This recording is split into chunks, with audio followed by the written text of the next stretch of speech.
Hello student, बाबा Indradev girls educational institute के online classes में आपका स्वागत है। आज हम पढ़ेंगे डीएलएड फोर्थ सेमेस्टर के शैक्षिक प्रबंधन और शैक्षिक प्रशासन विषय में पहला लेसन चल रहा है, संस्थागत नियोजन एवं प्रबंधन। तो इसमें हमारा आज का टॉपिक है विद्यालय प्रबंधन में संसाधन। विद्यालय प्रबंधन में संसाधन। तो सबसे पहले जानते हैं संसाधन क्या होता है।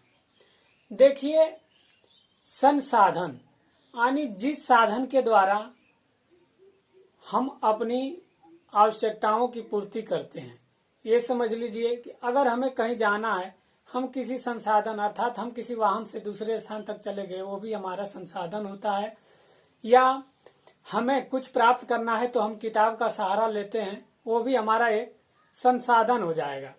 या बहुत सी ऐसी चीजें संसाधन में आ जाएगी जिससे हमारी आवश्यकताओं की जो पूर्ति हो जाएगी, उसे ही हम संसाधन कहते हैं। तो आइए जानते हैं कि विद्यालय प्रबंधन में संसाधन क्या है। देखिए, विद्यालय में 3 प्रकार के संसाधन पाए जाते हैं। 3 प्रकार के संसाधन पाए जाते हैं। क्वेश्चन पूछ देता है डीएलएड सेमेस्टर एग्जाम में कि विद्यालय प्रबंधन में कितने संसाधनों का समन्वय किया जाता है। तो 3 प्रकार के संसाधनों का समन्वय किया जाता है और शायद 2015 बीटीसी बैच में पूछा भी था कि विद्यालय प्रबंधन में कितने संसाधनों का समन्वय है, उनका नाम लिखिए।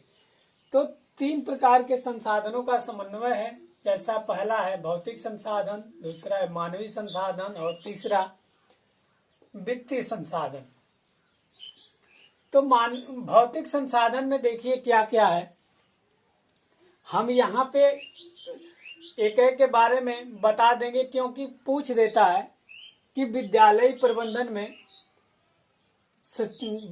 प्रबंधन के संसाधनों में फर्नीचर के बारे में बताइए। तो हम यहाँ पे थोड़ी थोड़ी चर्चा सबके बारे में कर देंगे। तो आइए जानते हैं भौतिक संसाधन में। देखिए, भौतिक संसाधन ये है कि जो हमें प्राप्त होते हैं या सुख सुविधा के तौर पे हमें प्राप्त होते हैं। जैसे आप जाएंगे, विद्यालय में जाते हैं तो भवन यानी जो बिल्डिंग है या जो मकान है वो रहना चाहिए, क्योंकि धूप से बचाएगी, बारिश से बचाएगी आपको। और भवन में भी कई तरह के भवन आपको देखने को विद्यालय में मिलते हैं।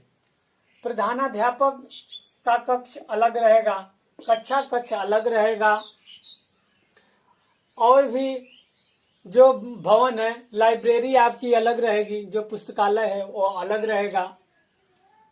तो इसमें कई प्रकार के भवन हैं और कई तरह के उनको बनाए जाते हैं। जैसे ऑफिशियल भवन है, प्रधानाध्यापक कक्ष है, अध्यापक का कक्ष है, पुस्तकालय है। तो ये आपका भौतिक संसाधन में भवन कंप्लीट हो गया है। दूसरा है इसमें टीएलएम।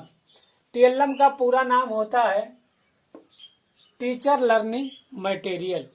टीचर लर्निंग मटेरियल पूछ देता है कि टीएलएम का पूरा नाम क्या है। तो टीचर लर्निंग मटेरियल अर्थात हिंदी में शिक्षण अधिगम सामग्री। तो भौतिक संसाधन में टीएलएम का होना भी जरूरी है। जैसे चार्ट, डस्टर, ब्लैक बोर्ड इत्यादि चीजें। अगला है फर्नीचर। विद्यालय के भौतिक संसाधन में फर्नीचर भी होना चाहिए, जिस पर बैठकर छात्र शिक्षा ग्रहण कर सके। और फर्नीचर भी ऐसे होना चाहिए जिससे विद्यार्थियों को सुटेबल हो, अर्थात आगे की ओर थोड़ा झुका होना चाहिए फर्नीचर। फिर आगे है उपकरण।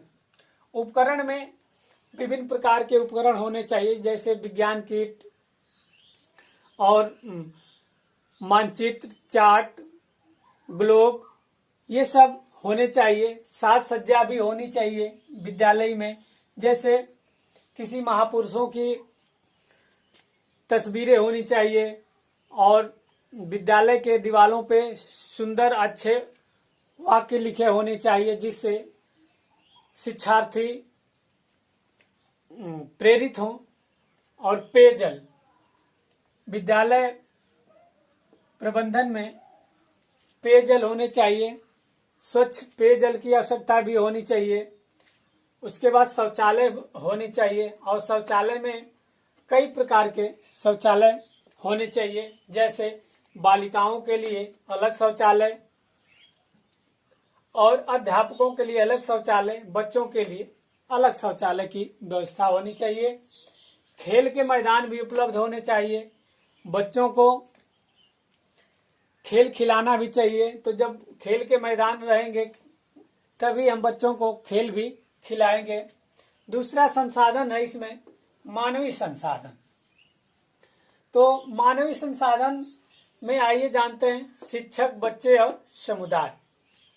तो शिक्षक के बारे में जैसे जानते हैं कि शिक्षक का अर्थ ही होता है शिखर पर ले जाने वाला, क्षमा करने वाला और कमजोरियों को दूर करने वाला। अर्थात शिक्षक राष्ट्र निर्माता है, वो बच्चों को का सर्वांगीण विकास करता है और अच्छी से अच्छी शिक्षा देकर राष्ट्र निर्माण में सहयोग करता है। और इसमें अगला है बच्चे। तो हमने बताया था कि अगर विद्यालय प्रबंधन में प्रधानाध्यापक विद्यालय की धुरी है तो बच्चे उसके इकाई हैं, अर्थात बिना बच्चों के विद्यालय की कल्पना नहीं की जा सकती। समुदाय है, समुदाय देखिए, समुदाय को अंग्रेजी में कम्युनिटी कहते हैं और कम्युनिटी का हिंदी रूपांतरण समुदाय है और लैटिन भाषा में कम्युनिस्ट से बना है समुदाय। और समुदाय वही होता है जो एक विशेष प्रकार का समूह होता है या एक निश्चित भूभाग में जो रहता है, समुदाय वही है। और उसके बाद तीसरा है हमारा वित्तीय संसाधन। तो देखिए वित्तीय संसाधन में जो विद्यालय के लिए उपलब्ध होने वाली धनराशि है, जो एडमिनिस्ट्री या अर्थात सरकार के द्वारा जो विद्यालय के लिए संसाधन में जो वित्तीय संसाधन प्राप्त होता है, वही वित्तीय संसाधन में है जो धनराशि प्राप्त होती है। जैसे प्राथमिक विद्यालय में जो ग्राम शिक्षा समिति का मुख्य अध्यक्ष ग्राम प्रधान होता है, तो सरकार के द्वारा जो भी धनराशि प्राप्त होगी वो ग्राम प्रधान को होगी। ग्राम प्रधान अपने द्वारा वहाँ पे जो भी है स्कॉलरशिप, छात्रवृत्ति है या बिल्डिंग भवन है, शौचालय है, पेयजल है, जो भी वित्तीय संस्था प्राप्त होगी, जो भी वित्तीय या धन जो भी प्राप्त होगा वो उपलब्ध कराएगा। तो वित्तीय संसाधन में ये विद्यालय में जो भी धनराशि आएगी और उसका उपयोग कैसे होगा, यही है। तो आज के टॉपिक में इतना ही, और हम फिर कल पढ़ेंगे। इसमें कुछ इम्पोर्टेंट क्वेश्चन पढ़ेंगे, अति लघु उत्तरीय क्वेश्चन पढ़ेंगे जो एग्जाम में आ सके। धन्यवाद।